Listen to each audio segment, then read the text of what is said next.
Hello everyone, welcome to our channel English with Samrat. Today I will teach you use of this, that, these and those. आज इन चीजों के बारे में आप लोगों को बताने वाला हूँ कैसे this, that, these और those का यूज किया जाता है, क्योंकि बहुत सारे बच्चों का रिकमेंडेड किया कि सर प्लीज इसके क्लास लीजिए, क्योंकि ये क्लास में बहुत प्रॉब्लम होती है इसको थोड़ा समझने में, कब इसका प्रोनाउन कब बनता है, कब ये एडजेक्टिव बनता है। आज मैं आप लोगों को ये सब कुछ बताने वाला हूँ कि कब ये प्रोनाउन बनेगा और कब ये एडजेक्टिव बनेगा। तो आपको करना क्या है, इस चैनल को ज्यादा ज्यादा शेयर कीजिए, सब्सक्राइब कीजिए, लाइक कीजिए, क्योंकि आज ये जो क्लास है आपकी अपर लेवल की होने वाली है। आज के बाद आपकी कोई समस्या नहीं होने वाली है दिस, दैट, दीज और दोज को लेकर के, कभी कोई समस्या नहीं होने वाली।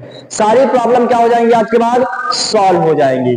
मैंने कहा दिस, दैट, दीज और those, this, that, these, those are called demonstrative pronoun. इनको हम क्या कहते हैं, डेमोन्स्ट्रेटिव प्रोनाउन कहते हैं। लेकिन आज आपको बताने वाले हैं ये प्रोनाउन, ये जो प्रोनाउन है ये एडजेक्टिव कब बनते हैं और ये प्रोनाउन कब कहलाते हैं। क्या करना है, इस वीडियो को पूरा का पूरा अंत तक टिल एंड तक क्या करना है, आपको वॉच करना है, एक भी पॉइंट आज आपको मिस नहीं करना है। मैंने कहा दिस, मैंने क्या कहा, दिस, मैंने कहा डैट, दो एक वर्ड है दिस और डैट।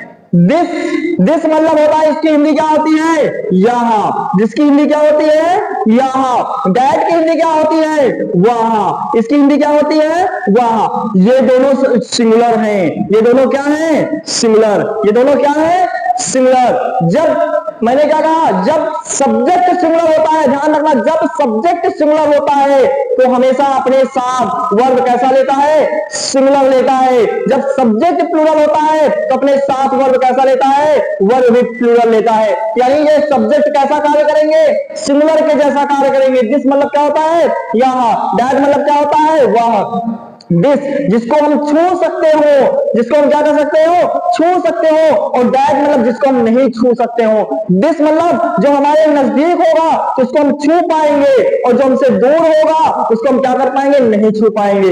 यानी कहने का मतलब दिस मतलब यानी इसको मैं छू सकता हूं, चौक को मैं छू सकता हूं, तो इसके लिए मैं क्या करूंगा, दिस का। लेकिन वहां पर डिस्टर रखा हुआ है, उसको मैं नहीं छू सकता हूं, तो वह डिस्टर है। That is a disaster, that is disaster. यानी जो मुझसे दूर है उसके लिए अगर वो सिंगुलर है तो उसके लिए हम क्या यूज करेंगे, डैट। और जो हमारे नजदीक है जिसको हम छू सकते हैं उसके लिए हम क्या करेंगे, यूज दिस का। यानी सब्जेक्ट सिंगुलर तो वर्ब भी क्या होगा, सिंगुलर होगा। वर्ब भी क्या होगा, सिंगुलर होगा। मैंने कहा दीज, मैंने क्या कहा, दीज के बारे में ध्यान देना, एक एक पॉइंट को सेट करना है माइंड में। These and those, these and those. These मतलब क्या होता है, इसकी हिंदी ये सब। दीज मतलब क्या होता है, ये सब। दोज मतलब क्या होता है, वो सब। दोज मतलब क्या होता है, वो सब। ये सब जिसको हम छू सकते हो लेकिन वो एक से ज्यादा हो, प्लूरल हो। मैंने क्या कहा, जिसको हम छू सकते हैं लेकिन वो एक से ज्यादा है, उसे हम क्या कहेंगे, ये सब। मैंने कहा ये सब चौक है, इसके लिए हम क्या यूज करेंगे, दीज का यूज करेंगे। लेकिन मैंने कहा वो सब बैग है, तो क्या करेंगे, 2000 बैग्स। क्या करेंगे, 2000 बैग्स। क्यों कहा मैंने, क्योंकि उनको हम क्या नहीं कर सकते हैं, छू नहीं सकते हैं। क्या नहीं कर सकते हैं, छू नहीं सकते हैं। तो यानी ये किसके जैसे कार्य करेंगे, ये करेंगे सब्जेक्ट के जैसे कार्य।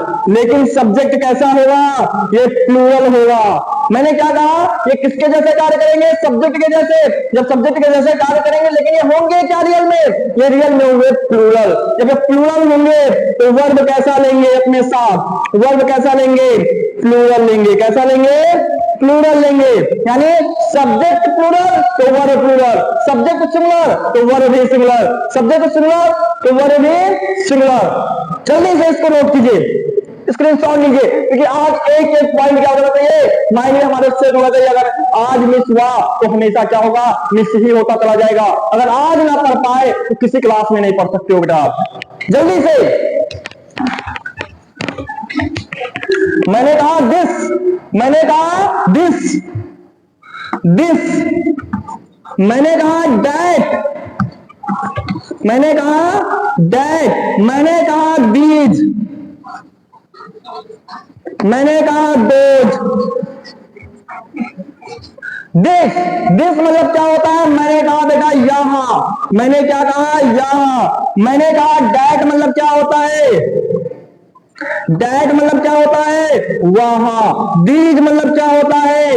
ये सब। दीज मतलब क्या होता है? ये सब। दोज मतलब क्या होता है? वो सब। दोज मतलब क्या होता है? वो सब। जल्दी से देखो, मैंने कहा दीज मतलब ये सब, दैट मतलब दीज मतलब ये सब, दोज मतलब वो सब, दिस मतलब यह, दैट मतलब वह। अब दिस और दीज, दिस और दीज किसके लिए यूज होते हैं? नजदीक के लिए। किसके लिए? नजदीक के लिए यूज होते हैं। किसके लिए यूज होते हैं? नजदीक के लिए। नजदीक के लिए कह सकते हो नियर। क्या कह सकते हो? नियर। लेकिन डैट और डोज, मैंने कहा डैट और डोज, डैट और डोज किसके लिए यूज होंगे? डैट और डोज यूज होंगे दूर के लिए। यानी किसके लिए? दूर के लिए। दूर के लिए। दूर के लिए हम इंग्लिश में कह सकते हैं उसको फार। इसको क्या कह सकते हैं? फार। यानी दिस और दीज किसके लिए?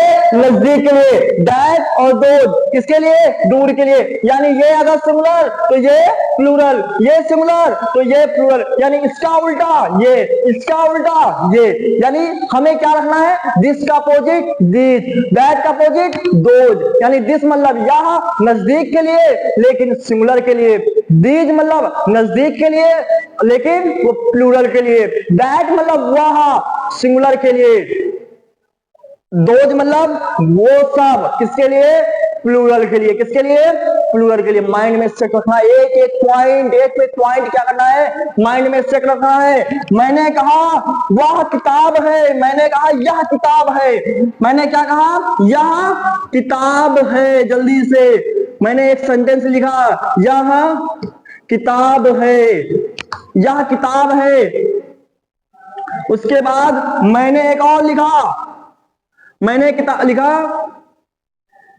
क्या होगा इसका? जल्दी बताओ। This is a book, this is a book, this is a book. यह किताब है, दिस इज अ बुक। मैंने दूसरा लिखा, यह किताब महंगी है, यह किताब महंगी है।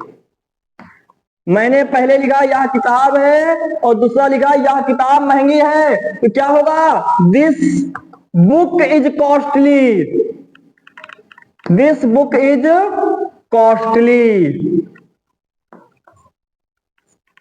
मैंने क्या लिखा? This book is costly, this is a book. यह किताब है लेकिन दूसरा क्या है? यह किताब महंगी है। दोनों में फर्क क्या है? दोनों में फर्क क्या है? सुनना मेरी बात ध्यान से, इन दोनों में फर्क क्या है? मैंने कहा अगर दिस डैट दीज और दोज के बाद, दिस डैट दीज और दोज के बाद नाउन आ जाए, मैंने क्या कहा? दिस डैट दीज और दोज के बाद क्या आ जाए? नाउन आ जाए, तो वो क्या कहलाएगा? एडजेक्टिव कहलाएगा। कौन कहलाएगा? दिस डैट दीज और दोज। दिस डैट दीज और दोज के तुरंत बाद अगर नाउन आ जाए तो दिस डैट और दीज और दोज क्या कहलाएंगे? एडजेक्टिव कहलाएंगे। लेकिन अगर दिस डैट दीज और दोज के बाद नाउन ना है तो वो क्या कहलाएंगे? प्रोनाउन कहलाएंगे। यहां पर ये किसका कार्य कर रहा है? यहां पर ये किसका कार्य कर रहा है? सर कहोगे कि ये यहां पर प्रोनाउन का कार्य कर रहा है। किसका कार्य कर रहा है? प्रोनाउन का कार्य कर रहा है। ये किसका कार्य कर रहा है? एडजेक्टिव का कार्य कर रहा है। किसका कार्य कर रहा है? एडजेक्टिव का। क्यों? क्योंकि इसके तुरंत बाद क्या आया है? नाउन आया है। इसके तुरंत बाद क्या नाउन आया है? नहीं आया। जब इन चारों वर्ड के बाद नाउन ना आए तो वो किसका कार्य करेगा? प्रोनाउन का। अगर नाउन आ जाए तो क्या काम करेगा?